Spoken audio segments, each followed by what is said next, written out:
Hi, this is Everett Watercolors. Welcome to my studio.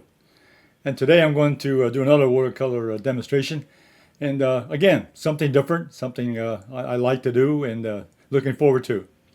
I'm going to do a landscape, and it's going to be a woodland trail. But I'm going to use a minimum number of paints and a minimum number of brushes. In fact, I'll use some of my big brushes to get started. So let's go to my paint table and let me get started. Okay, well, this is a photograph reference here. You can see here it's a wooded path coming through the woods with lots of trees and nice lighting coming through the background. So and some shadow patterns on the ground. So that's what I'm going to try to capture today. But I'm going to simplify my technique a little bit and really do this in a different way that I've done before. So let me get this started. And I've got my let's go over some of my material. This is a quarter sheet of Gemini watercolor paper. It measures 15 by 12 inches wide, top to bottom. 12 inches here, 15 across the other. Quarter sheet, 140-pound Gemini watercolor, archival watercolor paper. And my brushes today, I'm going to be using my Hake. This is a middle-sized Hake and silver brush. And this is a Holbein rigger. I'm going to use that. And that's the only thing I'm going to need today. If I pick up another brush, I'll talk to you about it. But that's what I want to start with. Over here, my palette. I've got my kind of my outdoor palette I have with me, and this has just got my basic colors. I got a little bit of yellow ochre and some burnt sienna, and some yellow. I got yellow lemon and yellow deep here. A little bit of ultramarine blue here, and some green if I need it. And that's about it. So that's my palette, and I'm going to use that and with a big brush. And that's going to get me started. Hey, well, during the process of recording, the computer stopped recording, and so what I'm going to do now, I'm going to retract, go back step a little bit, and show you the techniques I used, and then I'll show you the final painting what I finished. So let's go back to my overhead camera. Okay, well, here's the setup I had. I showed you before in the beginning, and here's the reference photograph which I'm going to use now. I use the Hake brush to get the background, and so I just went in with a little bit of yellow ochre, and just kind of went in with and just kind of put it in real quickly, along with a little bit of burnt sienna, a little bit of blue, a little bit of ultramarine blue. So I went in real quickly to get the background. Okay. That's just kind of the technique I use there. And then for the trees and everything, I went in and just picked up a little bit of ultramarine blue, mixed in a little bit of green number 1, and yellow ochre. And I got the green mixture, okay? Went in and did the green mixture. Got some of that started. And I use very, very big, broad strokes.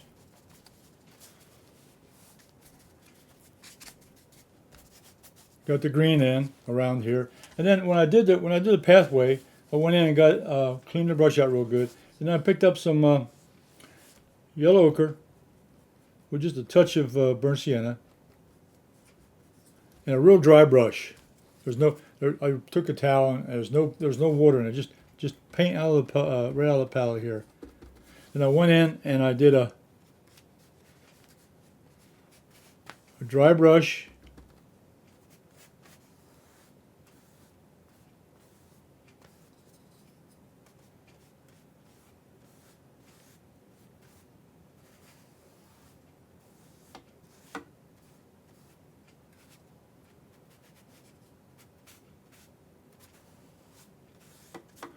I did a real dry brush technique here for the pathway, just to get it in.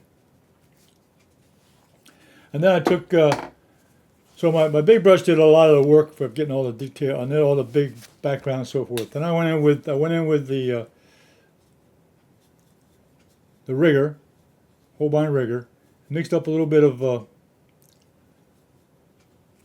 brown burnt sienna, and then I went in and added the tree trunks on top of that. Okay.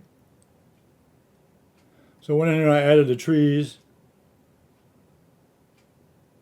some of the trunks and so forth. Just kind of went in and made sure I had a good variety of sizes and shapes, and it's different dimensions between. And this is a little smaller one over here. I'm kind of remembering what I did now. Okay, and then so that was really the basic techniques right there. It was just that went in, and I just went in and put in more detail. Okay, so then I went ahead and added in detail. I put in trunks, branches, and when I got a little, I dried it with my blow dryer. Then I went in with a good mixture of dark greens, a mixture of different kind of green, yellow with ultramarine, a little bit of green number 1, and with a semi-dry brush, not a lot of water in it. Just and I went in, I did a little dabbing motion to get the branches and so forth, the leaves, the textures. So that's a real quick rundown of techniques that I use, but I took a lot more time. You'll see that on the final picture I did. It turned out real good. Okay, then I went in. I added a little figure here in the background with a little bit of dark paint.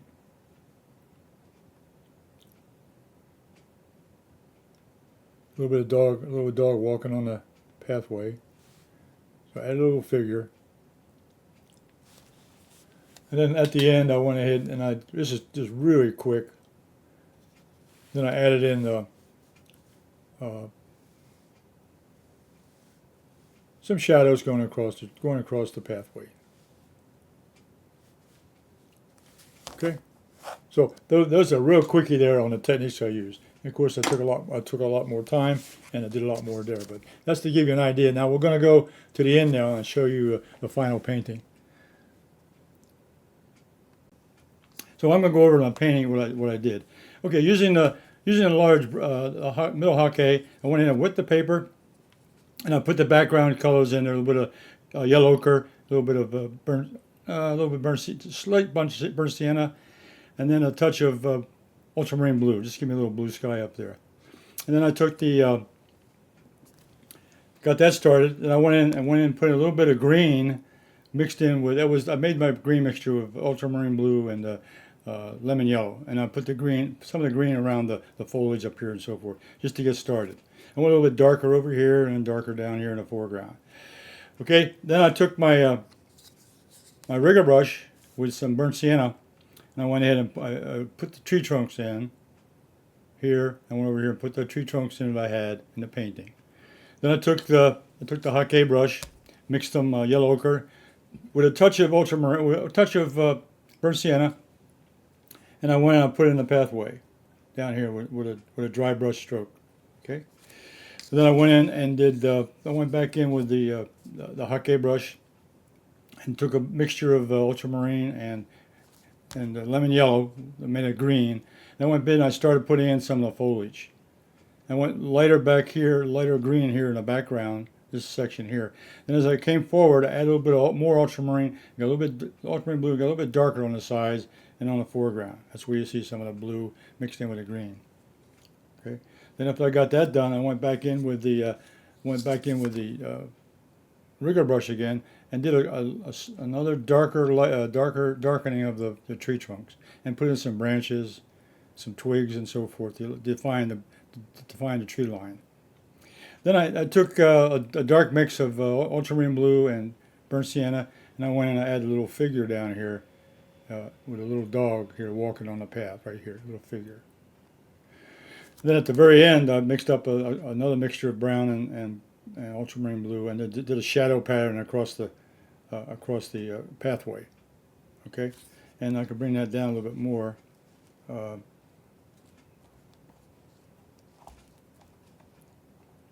There, I put a little bit of pathway right there at the bottom of the thing.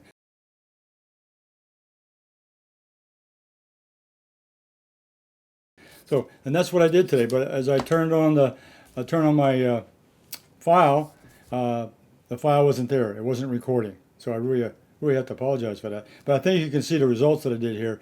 And the simplification here was I went ahead and used a large Hake brush with just a rigger to get into details. And it really turned out pretty effective. I really enjoyed that. I'll be doing more of this in the future because I really like the freedom and the freedom and the way to really express the painting and how I feel about it as I'm painting along. It didn't take that long. Okay, so I had a good reference to start with, or a good plan, and then went ahead and did it. So let me take you back to my main camera. Now we're still recording. Okay. Technology is amazing. It's beautiful to have the computers working and so forth, but sometimes the software glitches here and there, and this is what happened a little bit today. So I was able to recoup that a little bit. At least I show you in the beginning where I started, and then at the end I show you the results. I'm going to be doing more paintings with the large brush and the rigger, so you'll be able to see my techniques in detail later on in future programs. So I'll be back again next Thursday with Everett's Watercolors, with another demonstration of watercolors. And later on today I'll be doing simply drawing with Everett, with a simple drawing exercise. And then over the weekend I'll get in anyone can draw one line only. So those are 3 opportunities to catch me up on YouTube. So if you're subscribed to my channel, then you'll be notified of all the future videos that are coming out there in the future.